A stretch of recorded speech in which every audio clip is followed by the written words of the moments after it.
Everybody, it is day 22. We are cruising through the Three Cellars Advent Calendar series here, and we are almost done. As always, I'm Josh. I'm Ross. And our good friend Tyler from Kenosha and Nosy Neighbor Brewing is joining us again tonight for day 22's beer. We are going to dive straight in. As always, if you've been watching, both Tyler and Ross know what we're about to drink. I do not know yet. I'm going to pull this thing out the box, which it is a can, and I'm going to not grunt and complain that I can't get my hand out of the box. So what do we got? Ooh. I have not had this. So this is Imperial Anti-Hero from Revolution Brewing Company out of Chicago. So this is an Imperial IPA. We are back in the IPA category, but this is one I haven't had, and I've always kind of wanted to try this thing, so I'm kind of excited that it's in the box. It is not a Christmas beer, but it is Christmas colored. Yeah. So well played there. Comes in at a nice round 10%. Actually, I think it's the exact same ABV as Hop Slam, which is ironic. I've had Anti-Hero. I've had Anti-Hero quite a bit. I've not had the Imperial version, though. And it's funny because I was at a bar a little while ago, and they had a bunch of Revolutions. So I got like a flight of Revolution. They had this one. I decided to go with all their Beef Tar instead, and I was kind of disappointed to try this one. So, as to your point, I'm glad it's in the box. I really wanted to try this.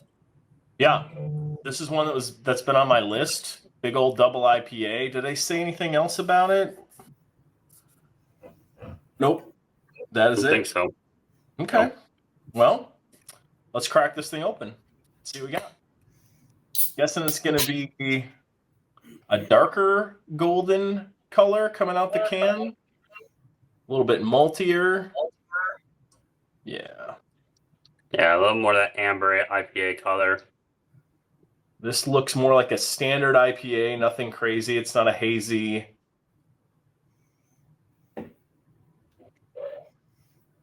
It's pretty, actually. Very well filtered. Nice in the dark. spirit of the weather, I went with the snowflake glass. So well done. There's more snowflakes on your glass than actually came down. So hey, well you're done. not lying. I'm not going to complain though. No kidding. This looks good. Kind of almost an amberish golden color coming out of the can. Decent carbonation. Not a lot of head. Looks like you guys got maybe a little bit more than me, but I've got about half a finger here. Looks clean. Yeah. Seeing a lot of bubbles coming up, so good carbonation level. Yep. Shall we sniff it? Do it. For it. To the nose we go. Ooh. That's a fresh hop. I mean, it's a really fresh hop scent. I wish I knew what hops were in it. I mean, I don't know Tyler or Josh if you guys are picking up, but it's definitely going to be on the bitter side. Is there an IBU on it? I didn't see that. No. But being a double, it's going to be maltier. It's going to be a little bit more viscous.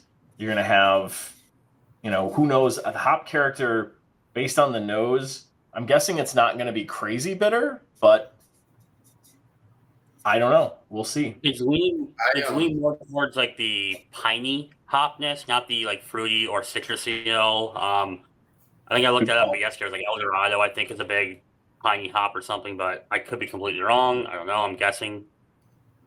Yeah, this is just from the look and smell is giving me more of like an American IPA vibe, like that darker, like caramel malt color. And then on the nose, Josh, you're predicting it's going to be less bitter. I'm thinking it smells like it's going to be bitter, personally.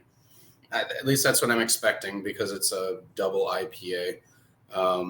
But like Ross said, I get a lot of pine. I'm assuming these are all like American hops. but a lot of pine, a little bit of citrus in there. So yeah, I'm curious how it is, but I'm expecting it to be bitter. All right. Well, let's find out. Let's give it a shot. Cheers. Cheers, boys.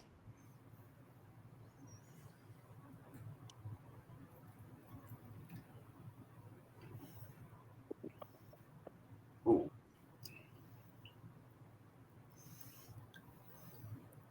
I would say it's both. It's not super crazy bitter. It's more malty than it is bitter. Yeah, I would agree with you. It's got a little bit of bitterness up front, but it really doesn't linger long. And I think it is crazy smooth for being 10%. Yeah. Yeah. I think Yeah, they did a good job on that.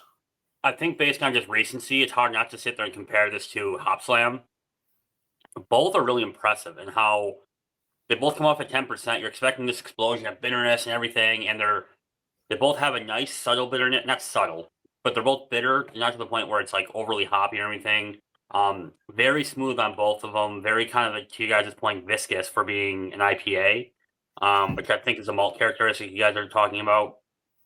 It's good though. It's really tasty. I do like the piney hop taste on this one.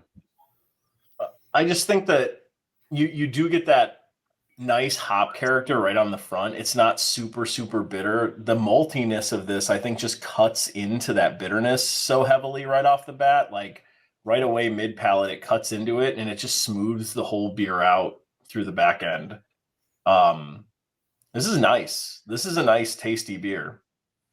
Yeah, when you're talking about like balance in a beer, for an IPA, this is balanced. It's obviously leaning on the hop side, but obviously for the style, that's what you're looking for. So you get a punch, but then it clears up, and that's exactly what you're looking for when you're looking to achieve that balance. So there's so much malt in it, obviously, to get it to 10%. They have to charge it up with some hops to balance it out, but then it cleans up and finishes really nice. So yeah, I think it's really enjoyable for being a 10% double IPA.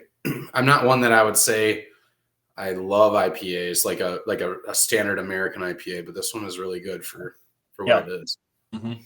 Yeah, I do enjoy Anti-Hero, so I was expecting this to be good, just more hops and everything, and it's exactly what it is. And it doesn't feel like there's extra alcohol in it at all. Like, to me, it doesn't feel like, oh, I'm drinking this, it's 10% or anything. I was curious. I did look up to see what the IBU. It comes in at 70, which seems high. I don't know where the scale is, to be quite honest with you, but 70 seems high. It is, yeah.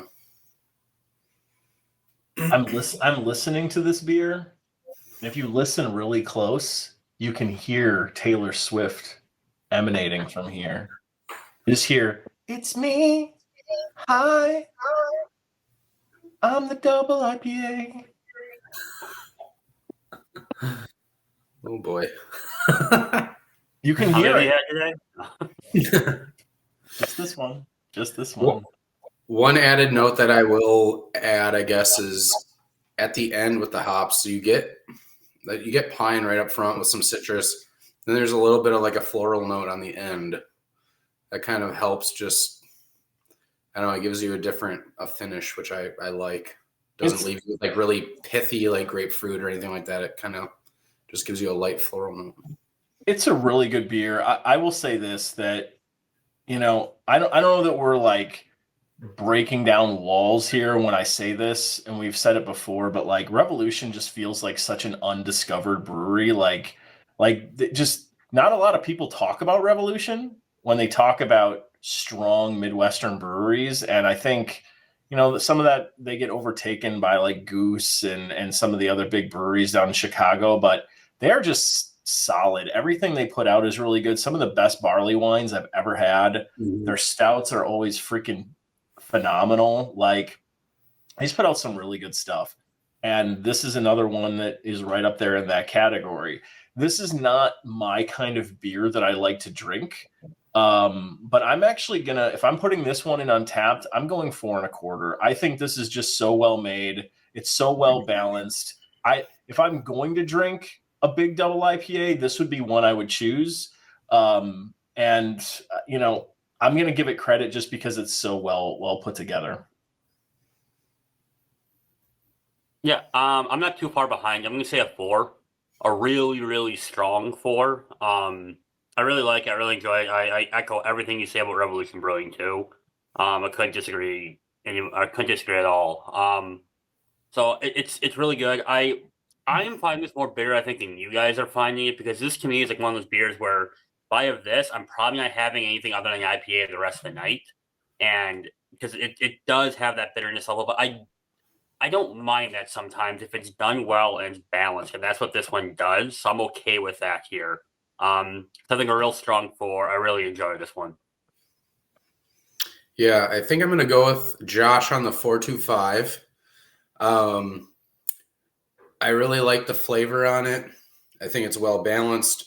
I think for me, if you gave me this and you said, hey, it's an IPA, just a regular IPA, I'd probably give it a 4. But I think the fact that it's a 10% is an escalating factor for me to slide it up that extra quarter, because it's so smooth and balanced. I think it's just super impressive that they were able to get that high ABV amount without it feeling hot. There's no like burn to it. So for me, that just takes a lot of skill and balance to be able to make that come across in the way that it does. So for me, it's a 4.25. And like you guys, it's a brewery that I want to make down to. Me being in Kenosha, it's not too far. So I just really got to put the effort in to make it down there soon. For sure. Good stuff. Clearly, Ross, when I see you on Monday, we're going to start with this. I'm going to go find one. We're going to see if you can drink any other beers that day after you have this. So that's what we're going to do. And I'll figure it out. I'll get you a pretzel necklace, and you can wear it around the house that day in your pajamas. He'll push through. Yeah. In your actual, He's a brave soul. Yeah, which pajamas are we talking about? In your actual pajamas, not your naked bottoms, okay? Not those ones. Yeah, you might need a couple 10% to deal with that. Several. Yes. All right. So we have devolved. It is day 22. We have 2 more days to go here. Friday and Saturday, we'll be bringing you the last 2 beers in this box. I'm very curious to see how Three Cellars finishes this out. It does feel like every other beer has been an IPA. We joked about that earlier this week. It does feel that way, but I'm very pumped to see how they finish it. They started with a bang with Last Christmas from Eagle Park. Where do we end? Stick around and find out. 2 to go. So thanks for watching, and we'll see you in the next one. Thanks, everyone. See you guys. Bye-bye.